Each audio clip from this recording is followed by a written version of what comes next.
and a business expert, Mr. Dilip Davda, joins us to talk more on markets. Mr. Davda, thank you very much for joining. Yeah. We see it was a quite sticky start to the Indian markets with the Sensex marginally in red. It is still trading flat, and of course due to the FNO expiry date. But the banks are doing good. What's your outlook? See, if we are talking about today's market, then definitely we have seen weak global cues coming in the yesterday evening as well as today morning from the Asian market, and at the same time we have the derivatives expiry today. So both these had impacted the market to see a poor opening, but still, while all other indices are in red, the indices that are in the positive terrain includes FMCG, PSU, realty, power, consumer durables, and healthcare. So I'm expecting market to see or stabilize somewhere around current level, because if we consider the working of the entire week, still so far Right. market is in the red for the week.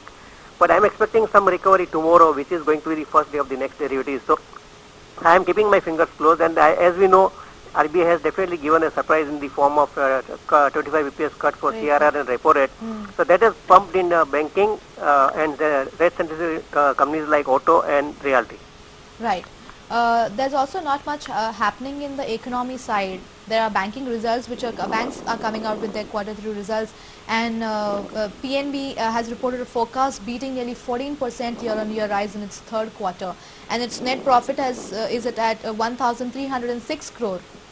Yes, most of the PSU banks have definitely posted good numbers, and today if we are talking about the numbers from the Union Bank, then Union Bank has seen a high of about 6.5% today from the yesterday's closing. That is mainly following the good numbers for the Q3, and as we know, Q3 number season is at its peak. But ultimately, I think the thing will lie on the ultimate outcome of the final results from some of the big wigs like State Bank of India and other companies like Mahindra, Tata Motors, and all these companies, which is going to take place in a couple of days from now onwards. So I am expecting market to stabilize somewhere around 19,500 on the lower side, and it will definitely gain momentum once we have some kind of positive trends coming for the forthcoming union budget, which is going to take place at the end of next month.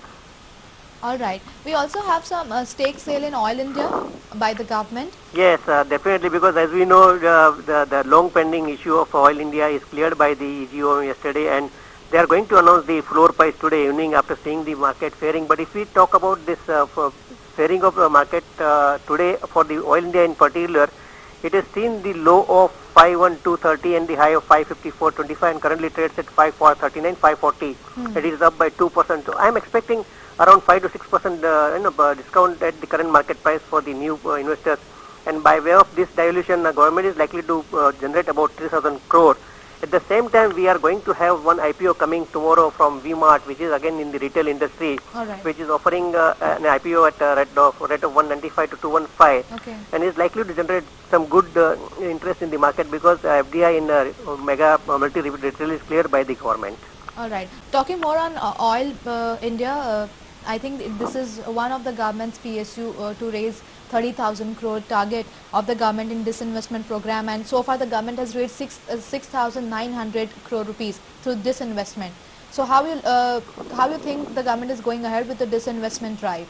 There are still more PSUs left. I think yes, definitely, because there are so many PSUs left, and government is definitely on its way to mobilize 30,000 crore, out of which it has mobilized around 7,500 crore by way of dilution in NMDC and the Hindustan Zinc. But today we are likely to see the final floor price coming in the evening for the Oil India, and it is going to kick off tomorrow, which will give another 3,000 crore. So another divestment offer will be coming at least a fortnight, a week for next month, and then at least a week if you offer a week in the month of March. So I think government is definitely serious on the dilution part and curtail the budgetary deficit, which is definitely a worrying or concern matter for the market. All right. Mr. Davda, for joining us and giving you updates on the markets.